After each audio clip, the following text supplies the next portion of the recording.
আজি RPI এৰ মনোনীত প্ৰাৰ্থী হিসেবে মই আজি মনোনয়ন পত্ৰ ওদালগুৰি জিলাৰ উপায়ুক্তৰ আগত দাখিল কৰোঁ। এই দাখিল পৰ্বত মোৰ লগত অন্তত 500 পৰা 1000 মানুহ সহযোগ কৰে আৰু এই সহযোগ কৰাৰ কাৰণে মই অতি আনন্দিত হৈছোঁ। মই ভাল পাইছোঁ। ইমান মানুহ আহিব বুলি মোক চাপৰ্ট বুলি ভবা নাছিলোঁ। মই এই মানুহসকলক ভাল পাওঁ এইকাৰণে যে মোৰ নিজৰ মানুহবিলাক সব হিন্দু হওক মুছলমান হওক কোনো পৰ নহয়, মোৰ সব নিজৰ মানুহ। আৰু সেইকাৰণে তেখেতসকলে বিনা দ্বিধাই আহি মোৰ লগত সহযোগ কৰিছে। আজি এই সহযোগৰ ফলত মই এই ওদালগুৰি জিলাৰ যিটো নমিনেশ্যন পত্ৰ ছাবমিট কৰিলোঁ, তাত মানে তেওঁলোকৰ যিটো সহযোগিতা আৰু যিমান মানে আনন্দ ফূৰ্তি কৰিছে, মই খুবেই ভাল লাগিছে। আৰু এই মনত আনন্দ ফূৰ্তি লৈয়ে মই এতিয়া মনোনয়ন পত্ৰ ছাবমিট কৰিলোঁ। কৰাৰ পিছত এতিয়া আশা কৰিছোঁ মোৰ ভৱিষ্যত আৰু ভাল হ'ব। তেখেতসকলে মোক আগত আহিব, মোৰ সহায় আগবাঢ়িব।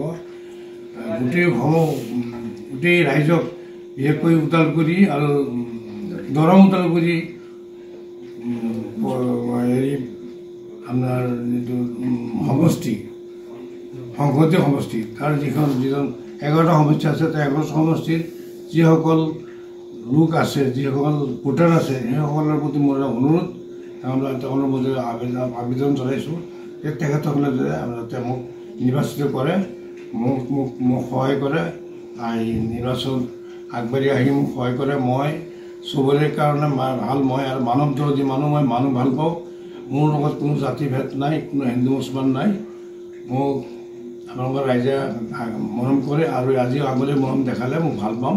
আৰু মই ৰাইজৰ সেৱা কৰিবলৈ আশা কৰিছোঁ। আগলৈ মই জীৱনত মানুহৰ লগত আছোঁ, মানুহক ভাল পাওঁ, মানুহৰ লগত মানুহকে মই সহায় সহযোগ আগবাঢ়িছোঁ, যিমান পাৰিছোঁ কৰিছোঁ আৰু আগলৈ কৰিম বুলি ভাবি আছোঁ। যিমান পাৰোঁ আগলৈ কৰিম, যিমান দিন মই জীয়াই আছোঁ মানুহৰ সেৱা কৰিম, মানুহৰ দুখ সুখৰ লগত থাকিম। এয়ে মোৰ জীৱনৰ প্ৰতিশ্ৰুতি। মই মানুহ সেৱা কৰি ভাল পাওঁ। মানুহে মোৰ লগ, মানুহে মোৰ চব, মানুহে মোৰ সম্পত্তি, অন্য মোৰ কোনো লোভ নাই। মোক মানুহ সেৱা কৰি পাৰিলে মই শান্তি পাওঁ। এই আশালৈ মই ওলাই আহিছোঁ।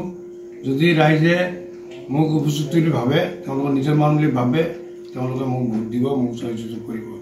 আৰু মোৰ কোনো লোভ নাই যে মোক মই একদম পাৱাৰ পাই বহুত কিবা কৰিম, সেইটো নহয়।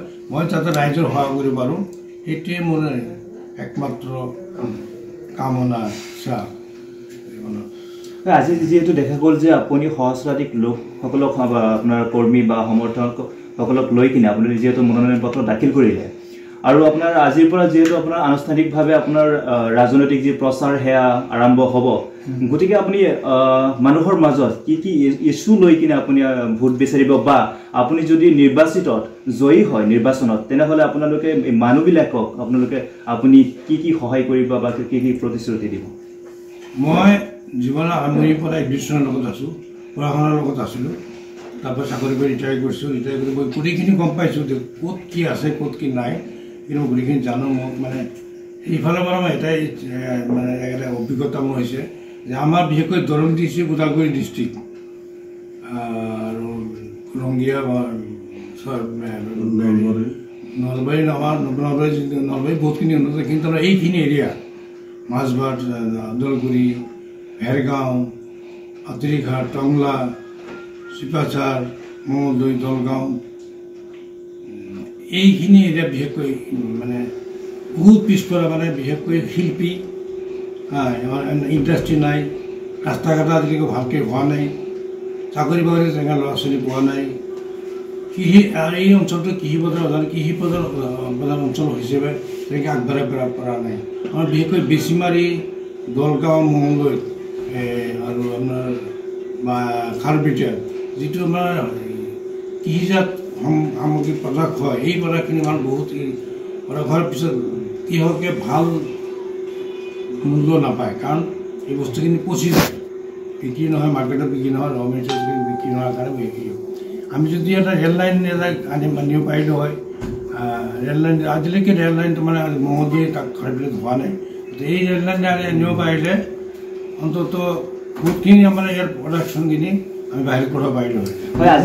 আজি আৰু যিহেতু দেখা গৈছে যে আপোনাৰ লগত আৰু দুগৰাকীকৈ প্ৰাৰ্থী, কংগ্ৰেছৰ মাধৱ ৰাজবংশী আৰু BPF-ৰ দুৰ্গা দাস বৰুৱাই যিহেতু মনোনয়ন পত্ৰ দাখিল কৰিছে আপুনি ৰাজনৈতিক ক্ষেত্ৰত আপোনাৰ প্ৰতিদ্বন্দ্বিতা কাৰ লগত হ'ব বুলি আপুনি ভাবে মই এইটো মই ক'ব নোৱাৰিম মোৰ নামিছোঁ নিৰ্বাচনৰ কাৰণে লাগিছোঁ আগবাঢ়ি যেনেকৈ আহিছে আমাৰ ৰাইজেও যেনেকৈ আগবাঢ়ি আহিছে ৰাইজে মোক উঠাই দিছে গতিকে মই দেখিছোঁ মোৰ পজিশ্যন বহুত ভাল আৰু আগলৈ আৰু ভাল হ'ব তেতিয়া গম পাম মোৰ লগত কোনো হাৰে কোন জিকে আপুনি কিমান ভোটত জয় হ'ব বুলি আশা কৰিছে মই এতিয়া ক'ব মইতো মিনিমাম ভাবিছোঁ যে 6-7 লাখ ভোট পাম এটা মোৰ ইচ্ছা মানে মোৰ বিশ্বাস যে মই পাম আৰু সেইমতেই মই মানে পৰিচালনা কৰি আগবাঢ়ি আছোঁ আৰু মোৰ হিচাপ মতে মোৰ মাজত 6-7 লাখ ভোট পাম মই সমগ্ৰ সংসদীয় সমষ্টিৰ ৰাইজলৈ কি বাৰ্তা প্ৰেৰণ কৰিব এই কথা ক'লে মোৰ অনুৰোধ যে মোক অনুচিত যদি ভাবে